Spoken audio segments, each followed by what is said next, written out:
Hongren edisi 16, halaman 832, E2026. Ada cerita tentang The Tyneck Company yang ingin mengimplementasikan just in time. Dengan just in time diestimasi bahwa dia harus membayar tambahan biaya alat $280.000 per tahun, annual additional. Kemudian average inventory-nya dari kondisi sekarang 1.500.000 jadi turun 70%. Turun 70% ya, bayangnya. Kemudian handling cost-nya juga turun. Karena kan dia nggak harus bayar insurance lagi, mungkin nggak terlalu besar insurance-nya, space, material handling, and setup cost yang biasa 300.000 selama setahun sekarang turun menjadi turun 30%. Lalu untuk biaya rework, karena produknya sekarang akan jadi lebih baik, biaya rework juga turun 20% dari kondisi sekarang, yaitu $200.000 per tahun. Nah, dengan kualitas produk yang membaik, maka dia bisa menjual dengan harga yang lebih tinggi, $4 per unit. Biasa penjualan tahunannya adalah 80.000 unit, di mana dia membutuhkan required return sebesar 20% per tahun. Maka saya akan menghitung net benefit atau net loss daripada penggunaan just in time. Kalau saya tetap bagi menjadi 4, cost increase, cost saving, revenue increase, revenue loss. Ini kamu bisa lihat di sebelah sini. Ini pembagiannya. Nah, dimulai dari cost increase dulu. Cost increase ini udah jelas, kita butuh tools naik 280.000. Yang tadinya nggak ada, sekarang jadi ada gitu ya. Cost increase.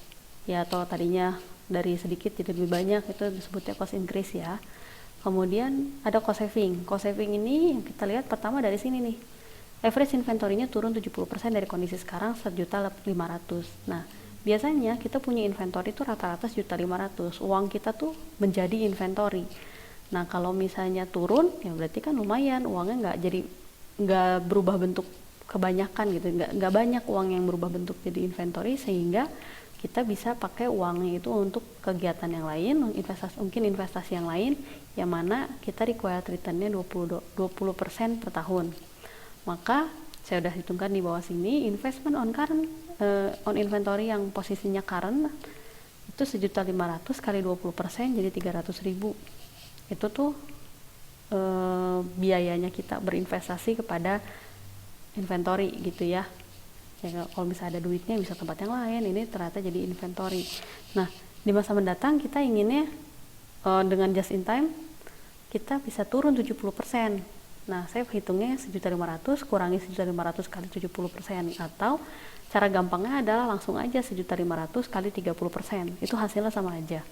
Kamu akan dapat angka 450.000, kemudian dikalikan juga dengan required return 20% sehingga dapat 90.000. Jadi cost savingnya adalah selisih antara keduanya.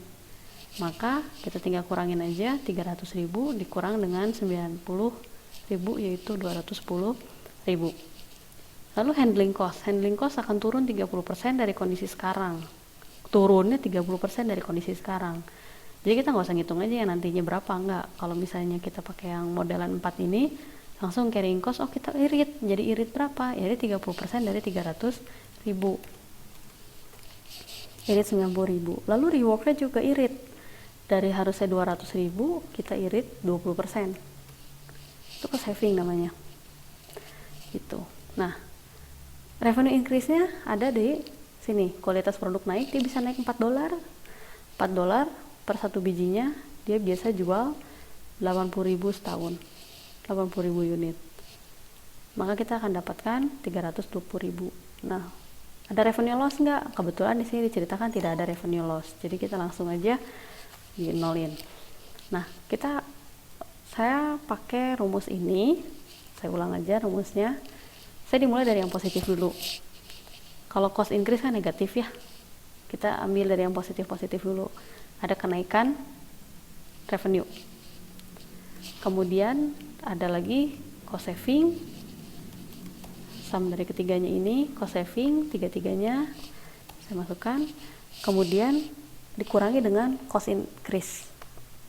Kalau ada revenue loss juga nanti kamu kurangin lagi dengan revenue loss. Maka dapat net benefit daripada mengimplementasikan just in time sebesar 380.000.